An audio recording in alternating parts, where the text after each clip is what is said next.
नमस्कार, मी प्राजक्ता तांडेल. न्यूज 18 मराठी प्रस्तुत रिअल इस्टेट परिसंवाद, co presented by Chetak minerals, co powered by Escon infra, प्रेस्टेस LLP, रिलायन्स इंडस्ट्रीज लिमिटेड आणि क्रेडाई BANL. या कार्यक्रमात उपस्थित मान्यवर अधिकारी, उद्योग क्षेत्रातील मान्यवर, गुंतवणूकदार आणि उपस्थित सर्व आदरणीय, आपलं सगळ्यांचं मनापासून स्वागत. नवी मुंबई आणि रायगड, महाराष्ट्राच्या विकासाच्या नकाशावर सर्वाधिक वेगानं पुढे जाणारा प्रदेश. एकीकडे नियोजनबद्ध शहर रचना, दुसरीकडे वेगानं उभ्या राहत असलेल्या पायाभूत सुविधा आणि तिसरीकडे गुंतवणूकदारांचा वाढता विश्वास. या सगळ्यांच्या संगमातून साकारत असलेली स्मार्ट शहरं घडवण्याचा प्रवास आज आपण इथे एकत्र अनुभवणार आहोत. चला या कार्यक्रमाला आता सुरुवात करूयात. आज आपला पहिला विषय आहे शहरी विकास आणि आव्हानं. या शहरात परवडणारी घरं, पायाभूत सुविधा, पर्यावरणीय समतोल आणि दीर्घकालीन नियोजन, या सर्वांचा समन्वय कसा साधायचा, याच विषयावर आज पहिल्या सत्रात सखोल चर्चा करणार आहोत. सगळ्यात आधी मी माझे सहकारी विशाल परदेशी यांना मंचावर आमंत्रित करते आणि या विषयावर बोलण्यासाठी काही मान्यवर मंडळी इथे उपस्थित आहेत. मी इथे व्यासपीठावर आमंत्रित करते सिडकोचे चीफ प्लॅनर रवींद्र मानकर. जोरदार टाळ्यांच्या गजरात आपण यांचं स्वागत करूया. त्या पाठोपाठ मी आमंत्रित करते भूमी होम्सचे रसिक चौहान आणि बाविस्कर ग्रुप ऑफ कंपनीचे CMD मिस्टर प्रकाश बाविस्कर. आणि या सत्राचं सूत्रसंचालन करणार आहेत माझे सहकारी विशाल परदेशी. यापुढची सगळी सूत्र विशाल यांच्याकडे. धन्यवाद प्राजक्ता. मंडळी, नवी मुंबईत आहोत. नवी मुंबई, त्याचबरोबर मुंबई 3, नैना अशा वेगवेगळ्या विषयांना घेऊन आज या ठिकाणी आपण संवाद साधणार आहोत. आणि हे शहर वाढत असताना त्याचे साक्षीदार म्हणून भविष्यकालीन नियोजन हे फार महत्त्वाचं आहे. म्हणजे फ्युचर प्लॅनिंग हे कायम लक्षात घेतो, कारण ते लक्षात घेऊन जर काम केलं तर मला असं वाटतं आपल्याला पुढलं जगणं, पुढलं सर्वाईव्ह होणं हे फार सोयीस्कर असतं. असंच आज आपण संवाद साधतोय आणि आपला आजचा परिसंवादाचा पहिला विषय आहे की शहरी विकास आणि आव्हानं. हो, महत्त्वाचा विषय. चला एकदा जोरदार टाळ्या होऊन जाऊ देत या सगळ्या मंडळींसाठी, कारण मला असं वाटतं विकासाची सुरुवात जोरदार टाळ्यांनी झाली की मग नंतर टाळ्या आपल्या सगळ्यांसाठीच पडत राहतात. सो मी या ठिकाणी परिचय करून देतो. वेळात वेळ काढून काही मान्यवर पाहुणे आपल्याकडे आलेले आहेत.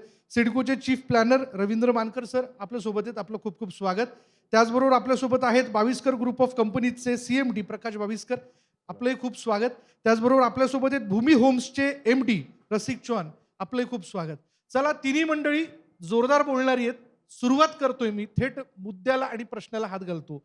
एकच प्रश्न आता एक ठिकाणी आपल्या सगळ्यांच्या मनात आहे, तो म्हणजे अर्थातच पुढलं शहर, होय की नाही? पुढलं शहर म्हणून फार मोठी चर्चा आहे, कारण ज्यावेळेस मुंबई गच्च झालं तेव्हा सगळ्यांनीच नवी मुंबईकडे धाव घेतली. नवी मुंबईमधल्या उंच इमारती दिसतात, पक्के रस्ते दिसतात, बाकी सगळं दिसतं. या सगळ्याच्यात माणूस सुखावलाय. पण आता हे देखील गच्च व्हायला लागलेलं आहे, पॅक व्हायला लागलंय. अशा वेळी तिसऱ्या शहराकडे सगळ्यांच्या नजर आहे. तिसऱ्या शहराच्या संदर्भातलं नियोजन, म्हणजे प्रत्यक्ष नियोजन, अंमलबजावणी कुठपर्यंत आली आहे, आपल्यापासून सुरुवात करतो. नवी मुंबईमध्ये आपण म्हणजे जवळपास 344 स्क्वेअर किलोमीटर एरिया आपण डेव्हलप केलं. त्यामध्ये नवी मुंबई महानगरपालिका क्षेत्र, पनवेल महानगरपालिका क्षेत्र आणि उरण द्रोणागिरी हे क्षेत्र आहे.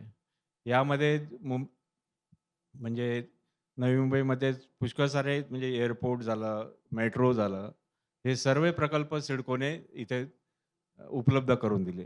जी. त्याचप्रमाणे आता नवीन म्हणजे आपण इथे एज्युकेशन हब, म्हणजे फॉरेन युनिव्हर्सिटीला जेवढ्या 10 MOU सिडकोने केलेले आहेत महाराष्ट्र शासनातर्फे, आणि एक एज्युसिटी म्हणून आपण म्हणतोय, ती पण आपली म्हणजे एअरपोर्ट जवळ येऊ घातलेली आहे. बरोबर. त्याचप्रमाणे आपली स्पोर्ट्स सिटी पण आपण तिथे घेतलेली आहे. आणि नव्या मुंबई एअरपोर्टचं आपण म्हणजे विस्तार आणखी जवळपास 90 मिलियन पॅसेंजर्स पर ॲनम इथपर्यंत 2035 पर्यंत येण्याची शक्यता आहे. म्हणजे 2035चं हां, म्हणजे final 90 million per annum passengers इतकी कॅपॅसिटी त्या एअरपोर्टची राहणार आहे. आणि त्याला 2 धावपट्ट्या आहेत. त्याचप्रमाणे आपण बघितलं की नैना म्हणजे आपली तिसरी मुंबई, जी, जरी लोक म्हटलं असते की खोपटा किंवा हा भाग जो नवीन MMRDA डेव्हलप करताय, हं. पण आपली तिसरी मुंबई जी आहे ती नैना आहे. हं. नैनामध्ये सुद्धा म्हणजे जवळपास आता आम्ही TPSद्वारे विकास करण्याचं मॉडेल अवलंबलेलं आहे. जी. त्यामुळे पब्लिक पार्टिसिपेशन त्याच्यात मोठ्या प्रमाणात आहे. आणि तिथे आपण 12 TP स्कीम ह्या आपण मंजूर झालेल्या आहेत आता. बर. आणि 12 TP स्कीममध्ये त्याच्या रस्त्याचे कामं जे आहेत त्याचे टेंडरसुद्धा आपण सिडकोने काढलेले आहेत. त्यामुळे त्यात काही म्हणजे शंका नाही की तिसरी नवी मुंबई होणार किंवा नाही, हां. यावर कोणतीही शंका नाही आहे. चला, प्रशासकीय अधिकारी म्हणून त्यांनी शाश्वती दिली आहे की हे होणार. पण मी आपल्याकडे येतो सरजी, रसिकजी, की सध्याला नवी मुंबईचा आणि इतर उपनगरांचा ज्या पद्धतीने विकास होतोय, विकासक म्हणून यावरती आपण समाधानी आहात का? काय वाटतं आपल्याला? नैना सिटीच्या दृष्टिकोनातनं काय व्हायला हवं आणि ते होतंय का? जसं आपण म्हटलं की नवी मुंबई सिडकोने ही डेव्हलप केलेली सिटी आहे. आम्ही ॲज अ विकासक या सिटीच्या साक्षी राहिलो आहोत आणि ज्या हिशोबाने ही सिटी डेव्हलप केली, त्या हिशोबाने आम्हाला सिडकोवर पूर्ण विश्वासच्या हिशोबाने आम्ही सिडकोने जेव्हा नैना डिक्लेअर केला, तेव्हा आम्ही नैनामध्ये आमच्या मित्रांनी, आमच्या डेव्हलपर्स बंधूंनी, सर्वांनी, इन्व्हेस्टर लोकांनी तिथं आपली गुंतवणूक तिथं केली. जी. आणि हे करताना आज 13 वर्ष झाले.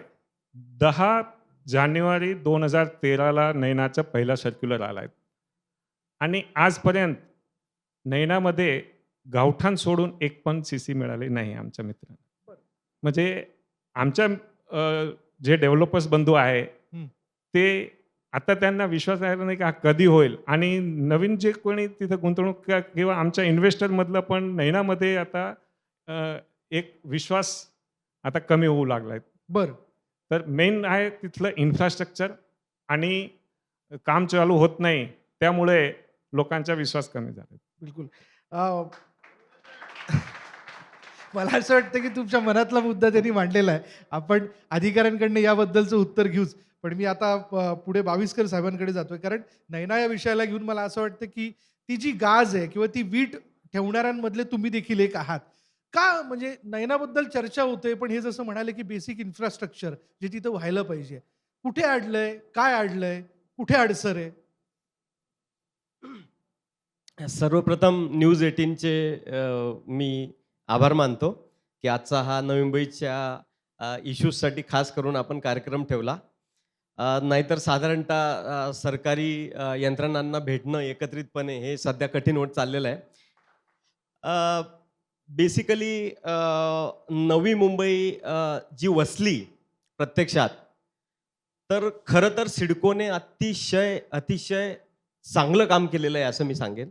कारण नवी मुंबई जसं आता मानकर साहेबांनी सांगितलं, कारण मानकर साहेब अगदी सुरुवातीपासून या विकासाचे साक्षीदार आहेत आणि अनेक मुंबईवरचा ताण कमी करण्याचं काम नवी मुंबईत झालं. त्याचबरोबर एक सर्वसामान्यांना घरं देण्याचं काम सिडकोनी केलं. विमानतळासारखं प्रकल्प यशस्वी केला. बिलकुल. आणि मेट्रो सेवा सुरू केली. म्हणजे जे मुंबईला सहज मिळणारं होतं, आज इंटरनॅशनल लेवलला नवी मुंबईचं जे नाव केलं, खरं तर ते सिडकोने केलं. आणि प्रकल्पग्रस्तांना परतावा दिला. अशी अनेक कामं, सेंट्रल पार्क वगैरे अशी चांगली कामं केली. पण हा मुद्दा फक्त जसं मानकर साहेबांनी सांगितल्याप्रमाणे विषय काय होता की 95 गावांची जमीन ही शासनाने हस्तांतरित केलेली होती आणि भूसंपादन झालेलं होतं. या जमिनीमध्ये सिडको स्वतः मालक होतं.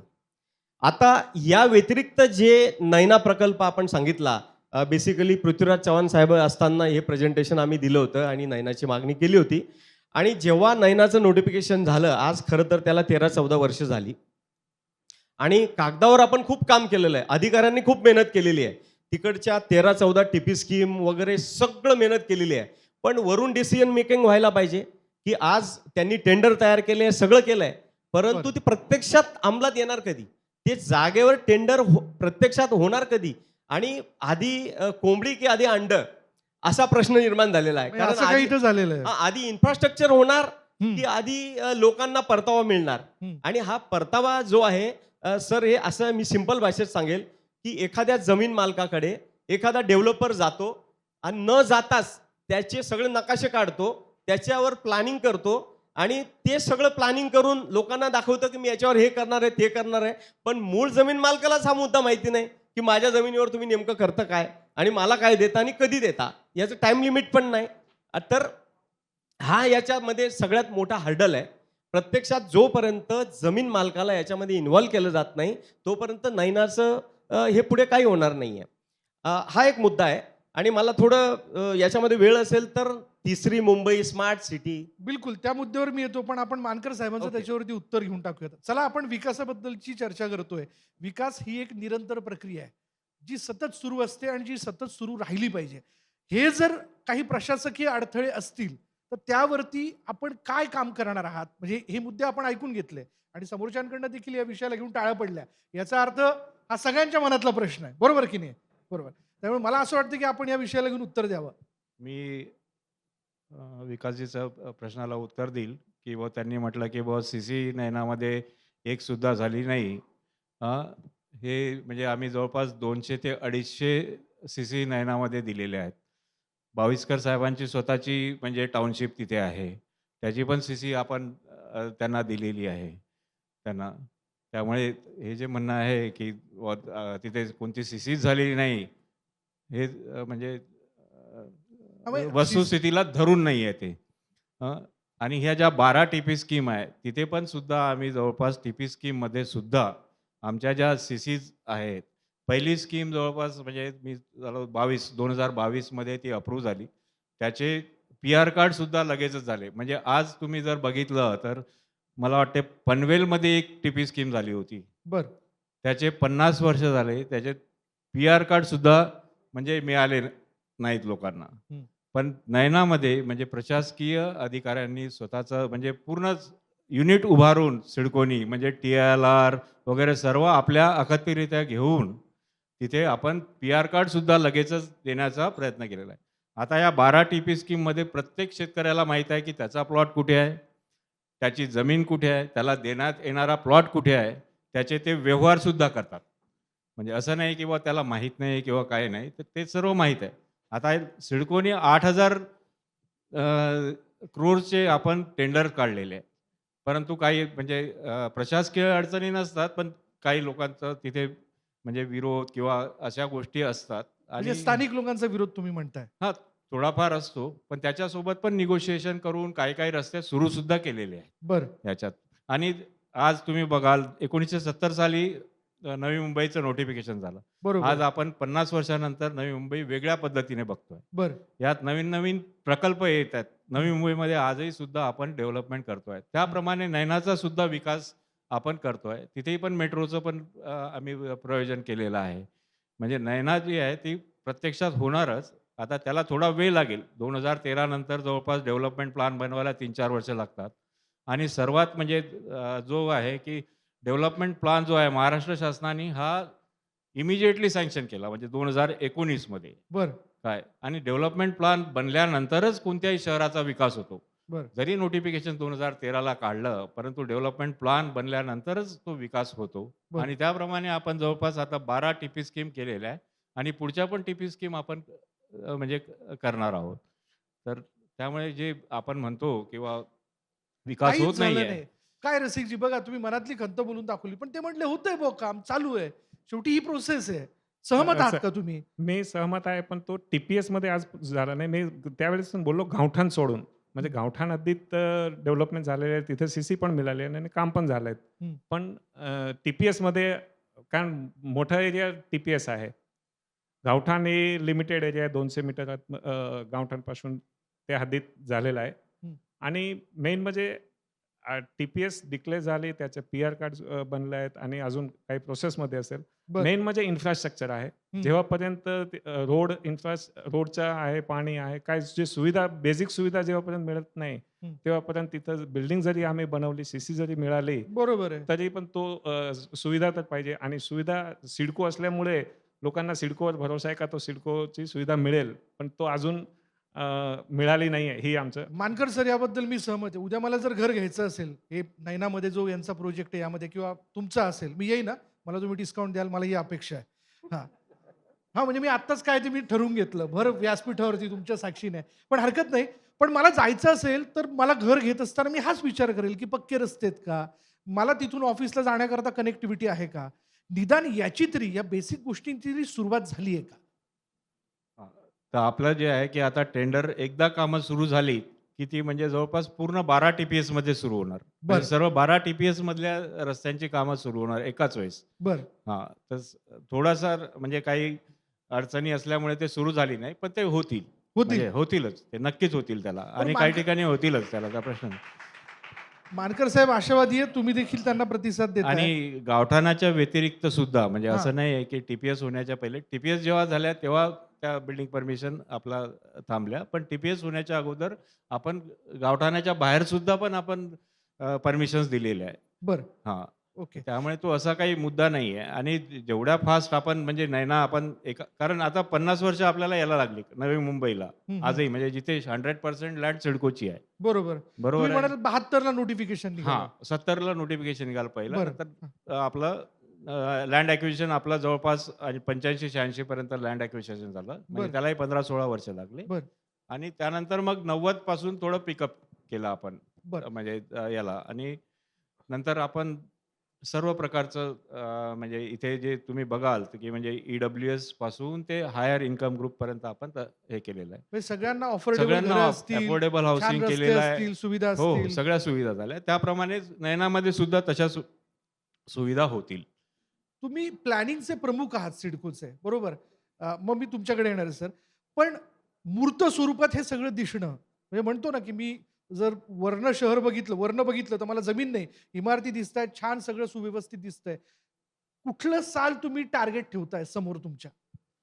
बघा आता आपण धरलं तर म्हणजे रस्ते व्हायला आता जर सुरुवात झाली आणि वेल गोईंग झालं तर एक 3-4 वर्षात रस्ते पूर्णपणे तयार होतील तिथे. बरं. आणि त्यानंतर मग रस्ते झाले की म्हणजे त्या आपोआप लोक म्हणजे राहायला सुद्धा येतील, बिल्डिंग सुद्धा होतील आणि आपण त्या म्हणजे तिथे CC पण देतो आहेत. म्हणजे असं नाही आहे की जिथे जिथे त्या म्हणजे PR कार्ड्स वगैरे आहेत, तर पण थोडा म्हणजे 2-3 वर्षाचा वेळ लागेल. तसंच आपलं म्हणजे कोंढाणे डॅमचं पण कन्स्ट्रक्शन होईल. त्यानुसार ते जे आपण नयनासाठी पाण्याचा पण सुद्धा सिडकोने सोर्स म्हणजे हे केलेला आहे, तरी तो 2028-30 पर्यंत होईल. त्यामुळे तो पाण्याचा पण प्रश्न तिथे आपला बरं, राहणार नाही. बरं बाविस्कर सर, मला एकूण तुमच्याकडे बघून असं वाटतं तुम्ही या सगळ्या गोष्टीवर मम म्हणायला काय तयार नाही आहात.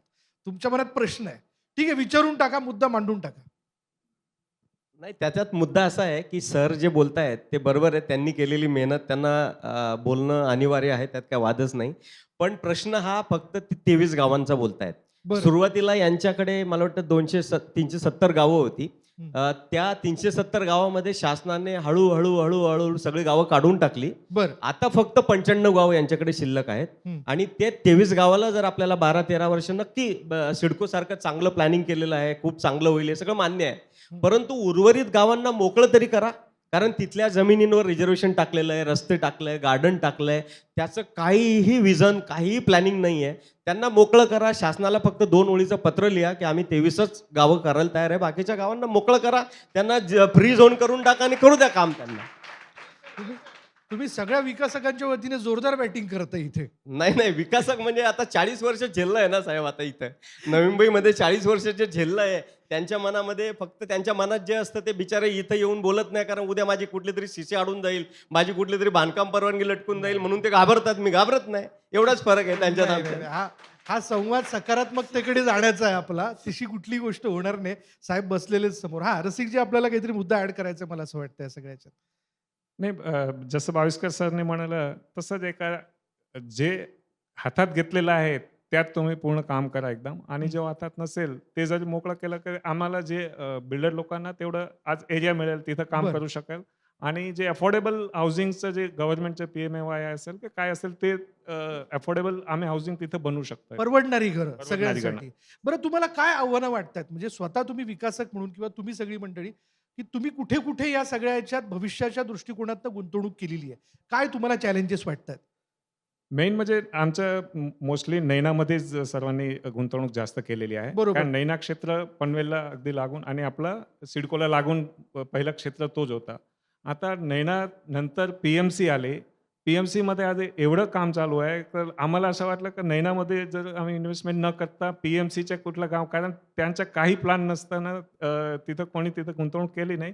पण आज जर तिथं केलं असतं तर तो आम्हाला चांगलं पडलं असतं आणि लोकांना आम्ही म्हणजे आमचं टर्नओव्हर करून आम्ही परत आता नैनाकडे वळलो असतो. हं. पण ते न होता आता नैनातच आम्ही अटकलो. बस फक्त एवढीच आता आम्हाला अपेक्षित आहे का हे लवकरात लवकर इन्फ्रास्ट्रक्चर नैनाकडून मिळायला पाहिजे आणि आमच्या जे गुंतवणूकदार डेव्हलपर्स आहे त्यांचा तो टर्नओव्हर वेळेवर होईल. बरं. प्लॅनिंग असलं पाहिजे. शेवटी काही गोष्टी ज्या आहेत त्या आत्ताच सुरू करणं आवश्यक आहे. तरच तुम्ही केलेली गुंतवणूक ती फळारूपाला येऊ शकते. ग्राहक तुमच्यापर्यंत येऊ शकतात, घर घेतील किंवा इतर सगळ्या गोष्टी होतील. प्रथम सूचना काय? सर, सूचना आमची एवढीच आहे की 2 लोक याच्यामध्ये डेव्हलपमेंटला अडवणूक असते 2 मुद्द्यांची. एक मुद्दा असतो की ज्या मालकांच्या जमिनी आपण या विकासासाठी घेत आहोत त्यांच्याबरोबर सुसंवाद आणि डील झालं पाहिजे. आता उद्या मी बिल्डर आहे, एखाद्या जमीन मालकाशी जोपर्यंत डील करत नाही तोपर्यंत त्याच्या जमिनीचे नकाशे मी गावभर फिरवले तर त्याचा काही उपयोग मला होणार नाहीये. मालकाशी मला डील करावं लागेल. त्यामुळे इथले शेतकरी आहेत, त्या शेतकऱ्यांचे प्रश्न पूर्णपणे सॉल्व्ह झाले पाहिजेत, तर ते त्यांची जमीन देतील. हा एक मुद्दा आहे. आणि राहिला दुसरा मुद्दा, जरी काही प्रमाणामध्ये जसे 22.5% हे यशस्वी केलं गेलं, तसं जर प्रत्यक्षात पाटली इन्फ्रास्ट्रक्चर द्यायला सुरू केलं असतं, समजा 5,000, 10,000, 15,000 मोठे आम्ही फिगर ऐकतो की इन्फ्रास्ट्रक्चरला दिलं जाणार, वेगवेगळे कॉन्ट्रॅक्ट, थोडंसं काहीतरी 500-1000 करोड सुरू करा काहीतरी. तो एरिया दिला की तिथं आम्ही सगळे डेव्हलपर जाणार. तो पुढचा डेव्हलप करणार एरिया, त्याच्या पुढचा फेज वाईज डिक्लेरेशन पाहिजे ना सर, की तुम्ही 95 गावामध्ये आता इथल्या डेव्हलपरनी कुठल्या ठिकाणी जागा घ्यायची, जागा कुठल्या ठिकाणी घ्यायची हे मार्गदर्शनच नसेल तर तो कुठे इन्व्हेस्ट करणार. ठीक आहे, आता आम्हाला इन्व्हेस्ट करून अनेक आमचे मित्र आहेत, त्यांनी जागा इन्व्हेस्ट करून आता जवळपास 10-10, 15-15, 20-20 वर्ष झाले. तर अशा स्थितीमध्ये त्यांनी निर्णय काय घ्यावा, कारण आता बघा केस पांढरे झाले आमच्या रसिक चव्हाणचे. आम्ही यंग असताना तिकडे जॉईन केलेलं होतं, कारण काय करणार आता, आमचे पण झालेत. तर आता हे एक पिढी संपली, दुसरी पिढी संपणार, तिसरी पिढी संपणार. आम्ही फक्त इन्व्हेस्टमेंट टाकून बसलेत आमची लोक. आता आमची पोरं त्या ठिकाणी सेकंड पिढी आली, ते बोलतात तुम लोग इतना झगडा करने का मतलब क्या है, आम्ही फॉरेनला जातो काहीतरी काम करतो, इथं नाही करायचं आम्हाला. नाही नाही, ठीक आहे, हरकत नाही. संयमाचं फळ गोड असू शकतं. मानकर साहेबांना आता संधी दिली पाहिजे. जसं सुरुवातीला आपण कबूल केलं की सिडकोचं कॉन्ट्रीब्युशन नवी मुंबई बसवण्यामध्ये मोठं आहे, यात काही दुमत नाहीये सर. पण असं आहे की एकदा तुम्ही यशाच्या वाटेवर यांना नेलंय तर अपेक्षा तुमच्याकडनं मोठ्या आहेत, कारण तुम्ही आमचे पालक आहात. मालक आहेत ना. हा, मालक आहेत आणि पालक आहेत, दोन्ही आहेत ते. त्याच्यामुळे अर्थात याला अडथळे मी म्हणणार नाही. पण जसं यांनी मुद्दे मांडले त्याबद्दल काही विचार केला जातोय का, काही त्याची सुरुवात तरी होते का? संपूर्ण म्हणजे नयनाचा जवळपास आमच्याकडे आता म्हणजे 225 स्क्वेअर किलोमीटर एरिया आहे. म्हणजे त्यांनी म्हटलं त्याप्रमाणे की MSRDCला त्यांच्या म्हणजे हायवेच्या दृष्टीने त्यांना नोटिफाईड केलं, हायवेच्या अलॉंग जे आहेत, त्यामुळे तो आमच्याकडनं डिनोटिफाय केला.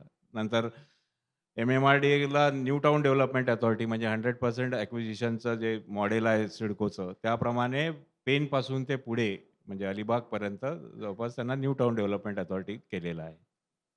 फक्त हा नैना एरिया असा आहे तिथे डेव्हलपमेंट प्लॅन सँक्शन आहे आणि जे नियोजन आहे त्याप्रमाणेच म्हणजे रस्ते झाले किंवा त्याप्रमाणेच करावे लागणार आहे.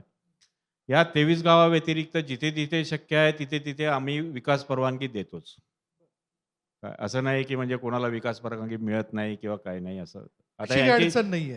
यांची टाउनशिप आहे ते त्यांनी म्हणजे किती वर्षात त्यांची व्हायला पाहिजे किंवा काय नाही तो त्यांचा मुद्दा आहे. पण अशाही परवानगी आमच्याकडे 2-3 टाउनशिप ऑलरेडी आहे. एक वाधवा वाईज सिटी म्हणून पण तुम्ही बघितलं असेल, तिथेही त्यांचं डेव्हलपमेंट चालू आहे. ते 10-15 वर्ष ते घेतात म्हणजे डेव्हलपमेंटला एकाच वेळेस टाउनशिप होत नाही किंवा कोणती होत नाही. या डेव्हलपमेंट प्लॅनप्रमाणेच आपल्याला बाकीच्या ठिकाणी सुद्धा आपण विकास करण्याचा प्रयत्न करतोय. हे 23 गावं तर होणारच म्हणजे 100% त्यात काही वादच नाही आहे आणि पुढच्याही ज्या आहेत काही ठिकाणी आपण TPS घेऊन आपण त्याला विकास करणार आहे. त्यात काही वाद नाही म्हणजे असं. आणि सिडको जी म्हणजे ऑर्गनायझेशन, म्हणजे मी ज्या ऑर्गनायझेशनमध्ये आज माझे 30-33 वर्ष झालेले, सिडको सारखी ऑर्गनायझेशन मी भारतात तरी म्हणजे अशी एवढ्या चांगल्या प्रकारे डेव्हलपमेंट करणारी किंवा विकास करणारी कोणतीही संस्था अशी नाही आहे. ज्या ठिकाणी आपण जवळपास म्हणतो 3 लाख घरं आम्ही जवळपास याच्यासाठी बांधलेलं आहे. तुम्ही EWS पासून ते LIG आजही सुद्धा तुम्ही बघाल तर ट्रान्झिट ओरिएंटेड डेव्हलपमेंटला पहिला मान आपला आहे, की म्हणजे भारतात कुठेच म्हणजे इतक्या मोठ्या प्रमाणात ट्रान्झिट ओरिएंटेड डेव्हलपमेंट झालेलं नाहीये. बरं, मला असं वाटतं या मुद्द्यावर जोरदार टाळ्या झाल्या पाहिजेत प्लीज. सिडकोचं कॉन्ट्रीब्युशन आपण नाकारू शकत नाही, पण त्यांची सोबत घेऊनच पुढे आपल्याला चालायचं आहे. मी जसं म्हणालो ते आपले पालक आहे, त्यामुळे आपण त्यांना हक्काने सांगू शकतो की आम्हाला हे हवं आहे तुमच्याकडनं, तर आम्ही ते इतरांसाठी करू शकतो. रसिकजी, परवडणारी घरं हा जो एक महत्त्वाचा मुद्दा आहे, त्याचं स्वप्न येणाऱ्या काळात नयना समोर ठेवून ते साकारलं जाऊ शकतं का? तुमचं काय म्हणणं आहे?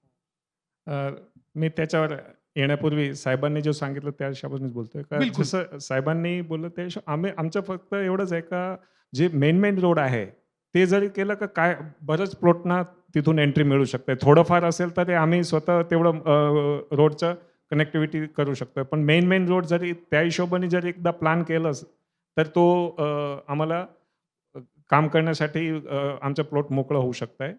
तुम्ही आणि- त्यांना एखादं एक्झाम्पल देऊ शकता. हा तुम्हाला जर काय- जसं मेन 30 मीटरचा रोड असेल, हायवे पासून जे रोड निघतायत आणि त्यापासून आतलं जे TPS मधलं रोड आहे तो नाही केलं एकदा, पण मेन रोड जरी केलं तरी बरं. आणि नंतर 100-200 मीटरचा रोड आम्हाला स्वतः आतलं रोडचं करावं लागलं तर तेवढं आम्ही स्वतः आपसात भेटून करू शकतायत.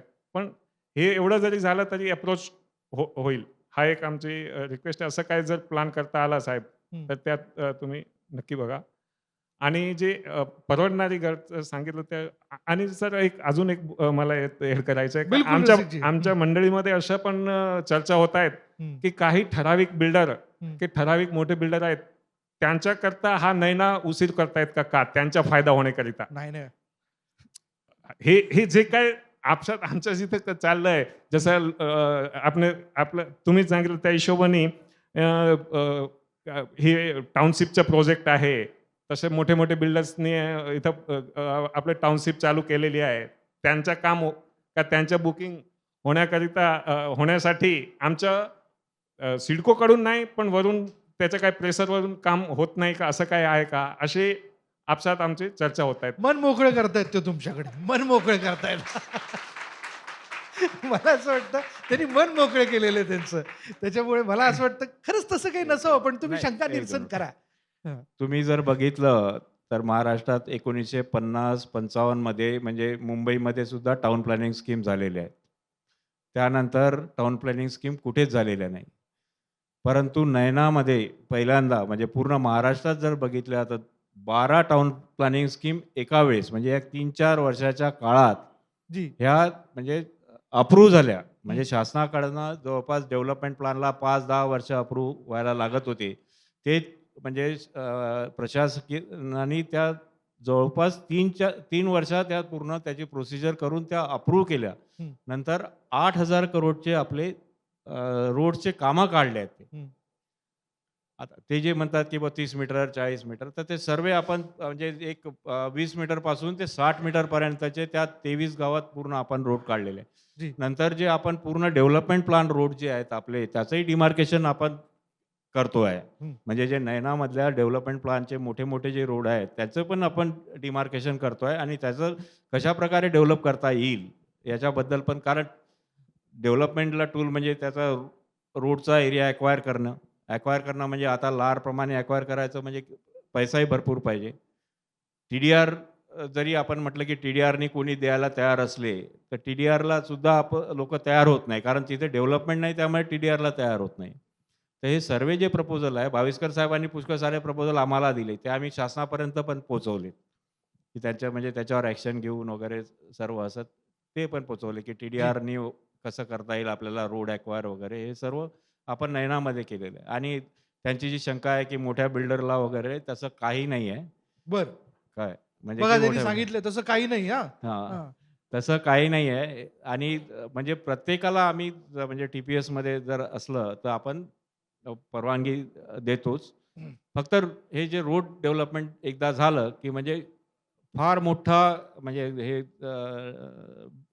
विकासकांना मोठ्या प्रमाणात प्लॉट्स उपलब्ध होतील म्हणजे डेव्हलपमेंटला बिलकुल. ऍक्च्युली. मानकर साहेब, असं काय आश्वासित करता का तुम्ही या व्यासपीठाच्या माध्यमातून की ज्याला आठवड्यातले एक दिवस आपण ठरवून घेऊ, की जेणेकरून आपल्या मनात ह्या शंका कुशंका प्रश्न उपस्थित होणार नाही, सगळे विकासक तुमच्याकडे जमतील, चहा कॉफी होईल आणि शिवाय त्यांचं जे काही म्हणणं आहे सर याच्यामध्ये कोऑर्डिनेशन कमिटी ठरलेली होती पूर्वी, जॉईंट एमडी पूर्वी मीटिंग घ्यायचे, पण अधिकारी बदलले की सगळे पद्धत बदलत जाते. ही पद्धत जर कुठेतरी पेपरवर आली आणि रायटिंगमध्ये आली आणि सगळ्या असोसिएशनच्या लिडर्सला बोलवलं तर तिथं प्रॉब्लेम सॉल्व्ह होतात सर याचे.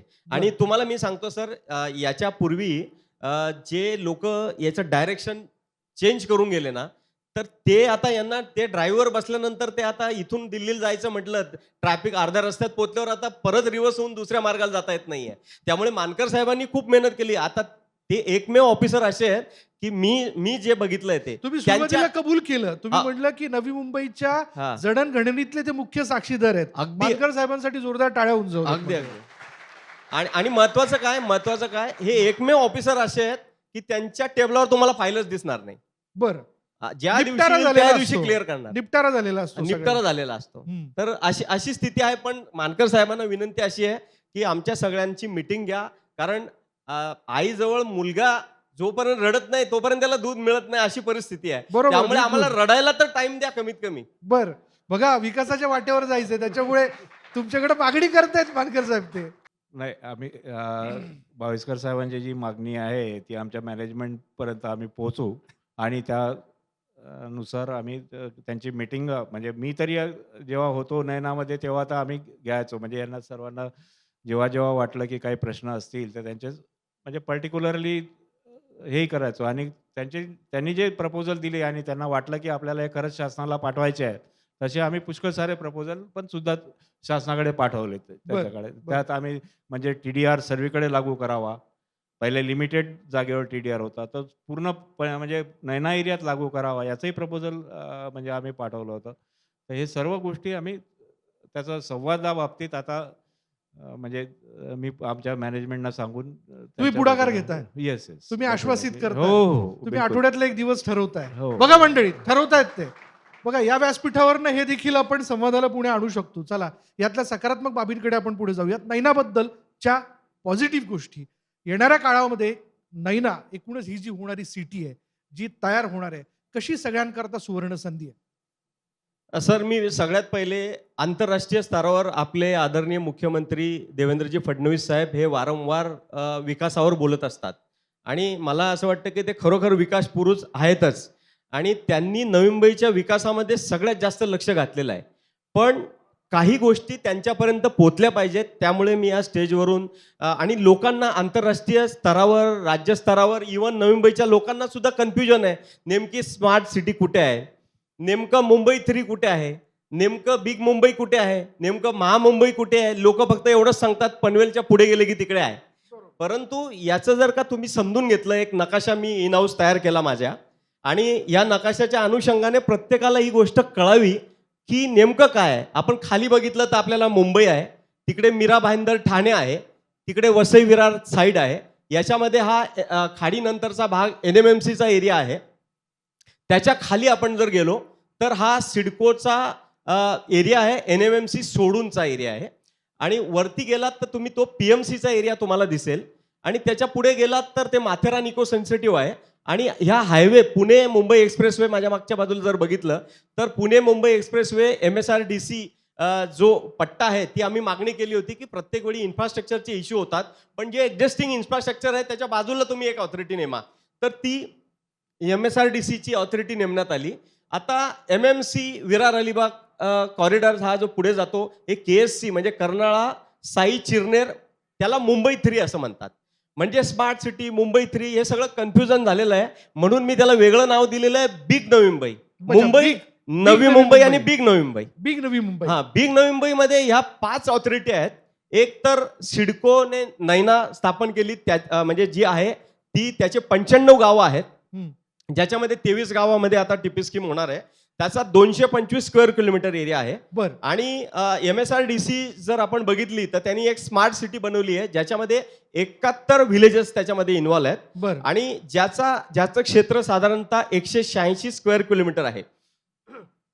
त्यानंतर आपण जर गेलो, पनवेल म्युन्सिपल कॉर्पोरेशनचा मूळ एरिया होता आणि त्या मूळ एरियाच्या सराउंडिंगला त्यांना काही नैनाची किंवा आणखी काही बाहेरची गावं देण्यात आली. 29 गावं त्याच्यामध्ये इन्व्हॉल्व करण्यात आली. 110 स्क्वेअर किलोमीटरचा हा एरिया आहे. त्याच्यानंतर MMRDA जे आता KSC बनवलं त्याच्यामध्ये जी. 323 स्क्वेअर मीटरचा एरिया आहे. 124 गावं याच्यामध्ये इन्व्हॉल्व करण्यात आली आहेत. आणि सिडकोचा एक्झिस्टिंग एरिया, नवी मुंबईचा एरिया आहे, 43 नोड त्याच्यामध्ये आहेत. 137 स्क्वेअर किलोमीटरचा साधारणतः तो एरिया आहे. आणि सिडकोचा सोडला तर एक्सेप्ट DMC आणि NMMC सोडला तर 68 स्क्वेअर किलोमीटरचा हा एरिया आहे. याच्यामध्ये 20 गावं ऍक्च्युली इन्व्हॉल्व आहेत. बरं, काय सुवर्ण संधी काय हा, आहे सगळ्याची? आता याच्यात काय आहे की लोकांचं जे कन्फ्युजन होतं ते या ठिकाणी क्लिअर होईल की कुठला एरिया कुठल्या सिटीमध्ये आहे. हा बरं. एक मुद्दा आहे. दुसरा मुद्दा काय आहे की या सगळ्या ऑथॉरिटीजने पॉलिसी काय वापरलेल्या आहेत आणि त्या कुठे फेल होऊ शकतात. याचं जसं नैनाच्या केसमध्ये काय झालं की हट्ट धरण्यात आला की 60% जमीन आम्ही घेणार, तुम्हाला देणार आणि फक्त प्लॅन पास करणार आणि इन्फ्रास्ट्रक्चर करणार नाही. हा एक मुद्दा होता. त्याच्यानंतर जर तुम्ही MSRDCत गेलात तर MSRDCने काय केला, फक्त डेव्हलपमेंट प्लॅन तयार केला आणि तो तसाच सोडून दिलेला आहे. तर त्याच्यामध्ये इन्फ्रास्ट्रक्चर कधी देणार, त्याचं फेजिंग काय, त्याचं काहीच प्लॅनिंग नाही. पण एक फायदा झाला लोकांना, तिथं खूप चांगल्या प्रकारे आरझोन मिळाला आणि आरझोनमध्ये त्यांनी स्वतः जे हायवे लगत होतं, बरं. हायवे पासून आपले स्वतःचे रस्ते तयार करून आपल्या सिटी तयार करण्यासाठी त्यांना पॉझिटिव्ह मुद्दा मिळाला. तिथं कुठल्याही जमिनीचं पुलिंग, ॲक्वेशन अशा प्रकार त्याच्यामध्ये नाहीये एक्सेप्ट रिझर्वेशन. जी. थोडं आता पुढचं लास्ट सांगतो मी तुम्हाला. हा, थोडं MMRDAची जी सिटी आता परवा डिक्लेअर करण्यात आलेली आहे, हा. त्या MMRDAच्या सिटीमध्ये इथं जेव्हा संजय मुखर्जी साहेब MD होते, तर अधिकाऱ्यांना एक प्रश्न नेहमी विचारायचे, तुम्ही 40% देतात आणि उलव्याच्या बाजूला 22% लोक लाईन का लावतात? बरं. 22% लोक घ्यायला तयार आहेत पण 40% लोक का घेत नाही? हा प्रश्न त्यांच्या डोक्यात असतानाच त्यांची ट्रान्सफर MMRDAत झाली. बरं. मग MMRDAत त्यांना सगळ्या अधिकाऱ्यांना पण हा प्रश्न पडला होता की आता करायचं काय. मग त्यांनी भूसंपादनासाठी 22% प्रस्ताव शासनाला, तो जो परवा मंत्रिमंडळामध्ये मंजूर झालेला आहे, की 22% मध्ये लोक. जी. आता प्रश्न तिथं पण काय प्रॉब्लेम आहे, सिडकोचं का सक्सेस झालं याचं कारण काय होतं की तो डेव्हलप नोडला लागून इन्फ्रास्ट्रक्चर असलेली जमीन दिली, बरं. म्हणून तिथल्या लोकांनी ती जमीन घेतली. बरं. आता तुम्ही ब्लँक याच्यावर जाणार तर त्या ठिकाणी त्यांना सांगणार की तुम्ही या, आम्ही तुम्हाला 22.5% देतो, पण तुमच्या इन्फ्रास्ट्रक्चरची गॅरंटी काय? तर पार्ट फेज वाईज जोपर्यंत त्याच्यामध्ये इन्फ्रास्ट्रक्चर होत नाही तोपर्यंत तिथं 22.5% जमीन घ्यायला कोणी येणार नाही. असे सगळे मॉडेलमध्ये काही दोष आहेत, ते दोष जर दूर केले तरच हे मॉडेल होतील. नाहीतर जसं नैना 12-13 वर्ष आपण वाट बघत बसलो, नकाशे बनवत बसलो, असेच नकाशे सगळ्या ऑथॉरिटीज बनवत बसतील असं मला वाटतं. जी, आपण पॉझिटिव्ह मूडवरती येऊयात. जाता जाता मला आपल्याकडे यायचं आणि मी सर शेवटी तुमचं उत्तर घेणार आहे. काय काय या ठिकाणी सुवर्ण संधी येणाऱ्या कालावधीमध्ये, एक रहिवाशी म्हणून मला तिथं जायचं असेल, तुम्ही देखील एक टाउनशिप जी आहे किंवा एक मोठी वसाहत तिथे बनवणार आहात, कशा पद्धतीने सगळ्या सुविधा असतील, कसं बघताय तुम्ही पुढे? तसं सुविधा द्यायचं काम सिडकोचं आहे. सिडकोचं काम त्यांनी नवी मुंबई चांगले बनवले आणि लोकांना भरोसा पण आहे. सिडको बनवतील तेव्हा चांगलंच बनवणार आहेत. तो बरं. डेव्हलप तसं इन्फ्रास्ट्रक्चर मिळाला का कोणालाही ते आवडणार आहेत. आणि जे तुम्ही मागे पण मला विचारलं होतं परवडणारी घरे, ते ॲक्च्युली तिथंच बनणार आहेत. कारण बरं. तिथं लँड कॉस्ट कमी आहे बरं. आणि सिटी तसं बघायला गेले तर एअरपोर्टपासून जवळ आहे. बरं. म्हणजे कनेक्टिव्हिटी वाईज आता खूप सारे इन्फ्रास्ट्रक्चर झालेले आहे, म्हणून तो कनेक्टिव्हिटी वाईज एकदम व्यवस्थित लोकेशन आहे. आणि तिथं परवडणारी घरासाठी आणि लक्झरियस, पुढे लक्झरियस पण येऊ शकतंय. पण ते नैना एरिया हे एक चांगली संधी आहे लोकांना. तिथं त्यांच्या बजेटमध्ये पण घर मिळेल आणि इन्फ्रास्ट्रक्चर वाईज पण तो आपला सिडकोनचा इन्फ्रास्ट्रक्चर मिळेल. बरं, बरं. जाता जाता सर, या सगळ्याच्यात काही पॉझिटिव्ह तुम्हाला ऍड करावंसं वाटेल, तुम्ही आश्वासित करू इच्छिता नैना किंवा इतर होणाऱ्या डेव्हलपमेंटच्या विषयाला घेऊन?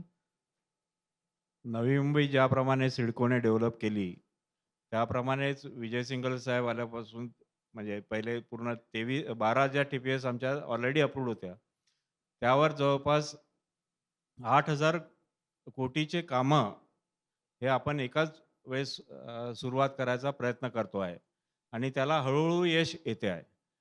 म्हणजे याच्यात नैना एरियात या सर्व इन्फ्रास्ट्रक्चरचे कामं झाल्यानंतर त्या सिटीचा पूर्णपणे म्हणजे हे चेंज होऊन जाईल म्हणजे जी बिलकुल. शहर विशाल- कसं असावं? हा बोला. हा मला एक 2 ॲड करायचं होतं पॉईंट, म्हणजे हं. हा विषय सोडून हं. फक्त एवढंच होतं का समजा जसं साहेबांनी म्हटलं सिडको यांनी भरपूर काम आणि चांगलं काम केलेलं आहे बिलकुल. वर्ल्डमध्ये, तो त्यांचं नाव आहे. हं. म्हणून मी तो इन्फ्रास्ट्रक्चरवर आम्हाला काही हे नाही का तो त्यांचा कुठल्या दर्जाचा इन्फ्रास्ट्रक्चर राहणार त्याविषयी तुम्हाला डाऊट नाहीये काही? डाऊट नाही आहे. हा फक्त तुम्हाला तो विश्वास आहे. वेळेवर मिळणार. हा. पण हे आपलं नैना आणि हे विषय सोडून ॲज अ डेव्हलपर कम्युनिटी आमचं 2-3 जे अपेक्षित आहे सिडकोकडून, ते एक आहे जसं सिडकोंना एवढं नवी मुंबई बनवता वेळ लागली, अजून पण नवी मुंबईमध्ये प्लॉट बिलकुल बिलकुल. टेंडरमध्ये येत आहेत आणि अजून पण जागा आहे. तर ALPचे एक सब्जेक्ट आहे का सिडकोना जर एवढं वेळ लागले असते तर आता बिलकुल UDCP रसिकजी, मला असं वाटतं त्यांनी आठवड्यातले 1 दिवस तुमच्याकरता राखीव ठेवण्याचं तुम्हाला कमिट केलेलं आहे आणि ही चर्चा जी आहे निश्चितपणे ती त्या बैठकीत होऊ शकते. बैठकांचं हे सत्र अशाच पद्धतीने सुरू राहील आणि शहर नेमकं कसं असायला हवं याबद्दल आपली वेगवेगळी मतं अशाच पद्धतीने या व्यासपीठावरनं असेल, प्रत्यक्ष कार्यालयात असेल, आपण मांडत राहा. कारण आपल्या सूचनांमधनं, आपल्या संवादामधनं विकास हा निरंतर प्रक्रियेच्या माध्यमातून सुरू राहतो. आपल्या तिघांचे खूप खूप धन्यवाद. आपण या संवादात सहभागी झालात आणि आपली वेगवेगळी मतं मांडली. थँक्यू. थँक्यू. मी विनंती करेल आपण समोर स्थानापन्न व्हा. थँक्यू.